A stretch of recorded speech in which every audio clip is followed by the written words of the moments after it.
आंगनबाड़ी भर्ती प्रक्रिया में नियम में हुआ बदलाव। हेलो एवरीवन, आज के इस वीडियो में हम लोग देखने वाले हैं कि आंगनबाड़ी वैकेंसी को लेकर के क्या कुछ नया नोटिफिकेशन जारी किया गया है।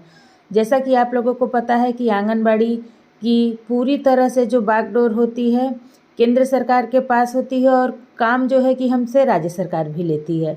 तो हम आंगनबाड़ी वर्कर जो है केंद्र सरकार और राज्य सरकार दोनों के काम करते हैं। दोनों के काम हम लोगों को 100% करना होता है, उसी पे हम लोगों का मानदेय भी निर्भर होता है। और साथ ही साथ मैं आप लोगों को यह भी बता दूं कि हम आंगनबाड़ी सेविकाओं की जो चयन होती है, जो बहाली होती है, उसके तहत हम अस्थायी कर्मचारी के अंतर आते हैं, जिसकी हक की लड़ाई हम लोग लगातार लड़ रहे हैं। हड़ताल, धरना, प्रदर्शन हर जगह हम लोग कर रहे हैं अपने मांगों को लेकर के कि हमें सरकारी कर्मचारी का दर्जा दिया जाए और हमारे मानदेय में बढ़ोतरी किया जाए।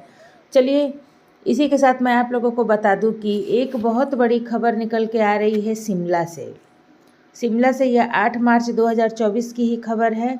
आप लोग सोच रहे होंगे कि यह शिमला की जानकारी क्यों दे रही हैं, तो मैं आप लोगों को बता दूं कि हम लोग को मैंने आपको पहले ही वीडियो की शुरुआत में ही बताया कि हम लोग केंद्र सरकार के वर्कर हैं। तो यह जो स्कीम या यह कोई भी नियम यदि केंद्र सरकार लागू करती है तो केंद्र सरकार धीरे धीरे सभी राज्यों पर यह जो है कि लागू करवा देती है।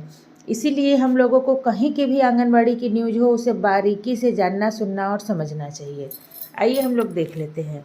तो सबसे पहले आप लोगों को मैं तारीख बता दूं कि 8 मार्च, ठीक है, यानी कि यह इसी महीने 2024 की खबर है। इसमें कहा जा रहा है कि प्रदेश सरकार ने, देखिए, प्रदेश सरकार ने सामाजिक न्याय एवं आधारित विभाग के तहत भर्ती किए जाने वाले आंगनबाड़ी मिनी और आंगनबाड़ी कार्यकर्ता की भर्ती नियम में संशोधन किया है।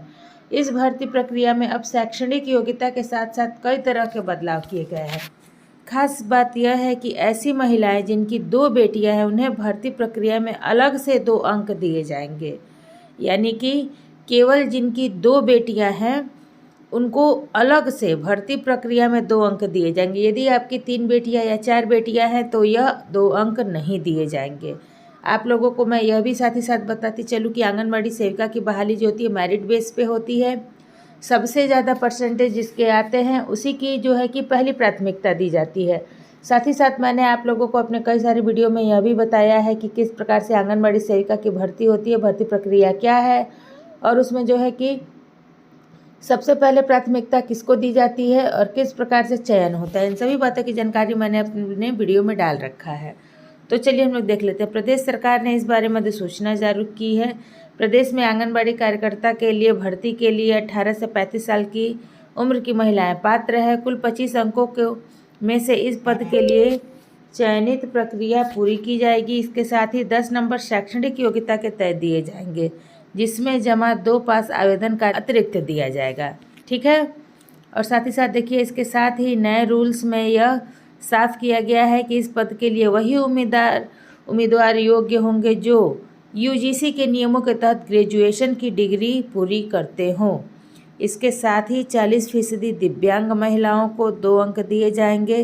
साथ ही एसटी, एससी और ओबीसी को 2 अंक दिए जाएंगे। विभाग ने तय किया है कि पर्सनल इंटरव्यू के 3 अंक दिए गए हैं और विभाग की ओर से यह अधिसूचना वेबसाइट पर जारी कर दी गई है। आने वाले समय में प्रदेश के विभिन्न सेंटर में R&P रूल्स के अब नई प्रकार से आंगनबाड़ी सेविका और सहायिका की भर्ती होगी। तो ये थी आज की आंगनबाड़ी से जुड़ी महत्वपूर्ण खबर। मैं फिर हाजिर होती हूँ आप लोगों के लिए आंगनबाड़ी से जुड़ी कुछ और महत्वपूर्ण जानकारियों के साथ। तब तक के लिए आप सभी को नमस्ते। आप जाने से पहले आप लोगों से रिक्वेस्ट है, यदि चैनल को पहली बार देख रहे हैं चैनल को सब्सक्राइब करें, वीडियो को लाइक करें और इसे आंगनबाड़ी के अन्य व्हाट्सएप ग्रुप में जरूर शेयर करें, ताकि जो भी आंगनबाड़ी की भर्ती प्रक्रिया जानते हैं उनके पास